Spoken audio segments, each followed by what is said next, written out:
What's up, financial freedom seekers? Welcome back to Market Pulse, your weekly deep dive into everything moving the financial and crypto markets. I'm your host, and this week has been nothing short of explosive across all markets, from wild swings on Wall Street to Bitcoin's latest price action. We're covering it all. Plus, we'll break down what this means for your money and where the smart money is heading next. Before we dive in, hit that subscribe button and notification bell so you never miss our weekly market intel that could help grow your portfolio. Now let's get right into this week's Market Pulse. Let's start with the traditional markets, and wow, what a roller coaster it's been this past week. Saw some serious volatility that had investors clutching their portfolios. The S&P 500 gained almost 6% for the week, while the NASDAQ surged an impressive 7%. The Dow wasn't far behind, climbing about 5% after what can only be described as a recovery from last week's drama.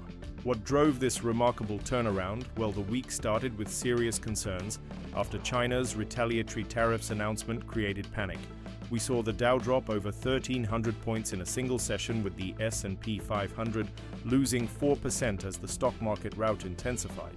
This was one of the sharpest drops we've seen in months. But here's where it gets interesting. By Friday, the market had completely changed direction as earnings season kicked off. Materials and financial sectors led the recovery, with investors apparently deciding that initial fears about trade tensions were overblown. According to the latest Edward Jones market update, equity markets recouped some of their recent losses following a reversal on the high tariffs announced earlier in the month. This suggests institutional investors see these dips as buying opportunities rather than reasons to panic sell. What does this mean for you? Volatility creates opportunity, but only if you have the stomach for it. Those who panic sold early in the week missed the remarkable recovery that followed. This is why we always emphasize having a long-term strategy rather than reacting to day-to-day noise. Now let's shift gears to the crypto world, which has been just as eventful as the traditional markets, if not more so as of today. The global cryptocurrency market cap showing a slight decrease of 0.19% in the last 24 hours, according to Forbes Digital Assets. However, the weekly picture tells a different story. Bitcoin, the flagship cryptocurrency, is currently trading at 84617 per coin. That's after recovering from a significant dip earlier this week when it plunged below 8,000 amid the market-wide tariff concerns. Bitcoin saw its sharpest drop since 2020, highlighting how crypto is increasingly correlated with traditional assets during periods of global uncertainty. What's particularly interesting is how Bitcoin reacted to the same news that rocked stock markets. When Trump announced new tariffs, Bitcoin plunged about 5% to around 79,000 as investors braced for market volatility. This shows that crypto is no longer operating in its own isolated bubble. It's becoming more integrated with the broader financial system. For Ethereum believers, the second largest cryptocurrency is currently trading at 1643, up about 448% in the past 24 hours. Meanwhile, XRP has surged 605% to reach 214, making it one of the week's stronger performers. A key development worth noting is MicroStrategy's continued Bitcoin accumulation strategy. As Andrei Geek highlighted in his recent video titled MicroStrategy, the infinite money glitch that's breaking Wall Street, the company has essentially created a Bitcoin-backed corporate strategy that's revolutionizing how businesses approach crypto treasury management. The big question on everyone's mind is this: recovery sustainable, or are we seeing a bull trap before another leg down? Let's dig into some technical analysis. One of the most significant trends we're witnessing is the increasing correlation between crypto and traditional markets during periods of global uncertainty. This week's parallel movements in both sectors following the tariff announcements demonstrate this relationship clearly. According to financial strategist Mona Mahajan from Edward Jones, the market is increasingly pricing in political and geopolitical risk factors.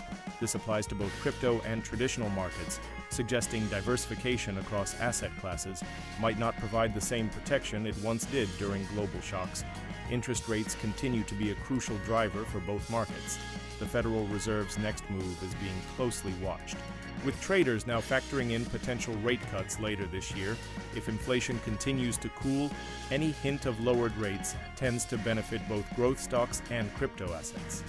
As we've seen historically, looking at institutional money flows, we're seeing interesting patterns while retail investors were quick to sell. During the dip, institutional buying increased, particularly in the tech sector and Bitcoin. This smart money behavior often provides clues about longer-term market direction. For those concerned about ongoing market volatility, it's worth noting that the VIX index, often called the fear gauge, spiked to levels not seen since the banking crisis last year, but has since retreated, suggesting the worst of the panic selling may be behind us. What's particularly striking about this week's action is how quickly markets recovered after the initial shock. This V-shaped recovery pattern has become increasingly common in recent years, rewarding investors who hold through volatility rather than trying to time entries and exits. So where are the opportunities in this market environment? Let's break down some strategies that are working for the top investors we follow.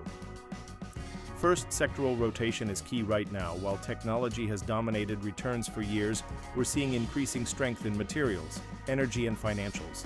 The JP Morgan weekly market recap notes that sectors that benefit from economic resilience have shown strength amid the volatility, suggesting a broadening market rally beyond just tech giants. For crypto investors, Bitcoin's recent pullback presents what many see as a buying opportunity ahead of the next potential leg up.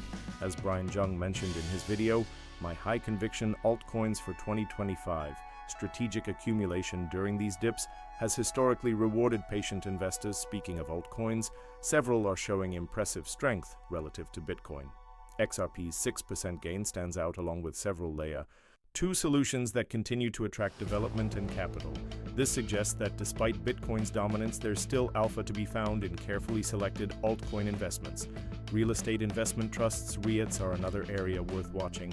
As Ken McElroy pointed out in his recent analysis, the best and worst real estate to buy in 2025, certain segments of the real estate market are showing resilience despite higher interest rates, particularly industrial REITs and data center REITs supporting AI infrastructure for those concerned about preserving capital while still generating returns. Graham Stephan's barbell approach makes sense. Keep substantial dry powder in high-yield savings accounts or treasury bills while selectively adding to high-conviction positions during market dips.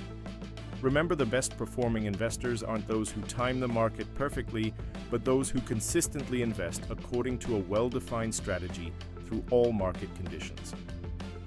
Looking ahead to next week, here are the key events and data releases that could move markets. Earnings season acceleration: major banks like Goldman Sachs and Bank of America will report, providing crucial insights into the health of the consumer, and business lending retail sales data expected on Tuesday.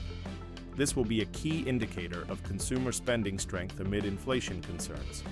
Fed speakers, multiple Federal Reserve officials are scheduled to speak, and their comments will be closely scrutinized for hints about future rate decisions.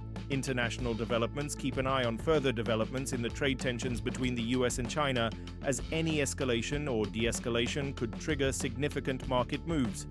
Crypto-specific catalysts: Bitcoin ETF fund flows will be worth monitoring as they become a key indicator of institutional appetite for digital assets. The technical setup suggests we're at a crucial inflection point for both traditional and crypto markets. The S&P 500 is testing resistance levels at its previous all-time highs, while Bitcoin is still working to reclaim the 85,000 level convincingly. Volatility is likely to remain elevated, making risk management paramount. Remember Warren Buffett's first rule: never lose money. His second rule: never forget rule. Number 1, this doesn't mean avoiding risk entirely, but rather sizing positions appropriately for your risk tolerance. That wraps up our market pulse for this week. To summarize, traditional markets recovered dramatically after initial tariff-related panic. Crypto showed similar volatility, but maintains strong fundamentals. Correlation between asset classes is increasing during global uncertainty. Strategic buying during dips continues to be rewarded next week, brings crucial earnings and economic data. If you found value in this analysis, please hit that like button and share it with someone who could benefit. It really helps the channel reach more investors like you, and I want to hear from you. What moves are you making in this market environment? Are you buying the dips or raising cash? Let me know in the comments below. Don't forget to check the description for links to all the sources mentioned in today's video, along with some special resources I've put together for our community for exclusive content and early access to our market analysis.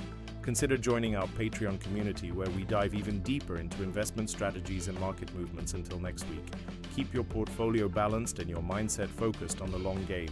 This is Market Pulse signing off.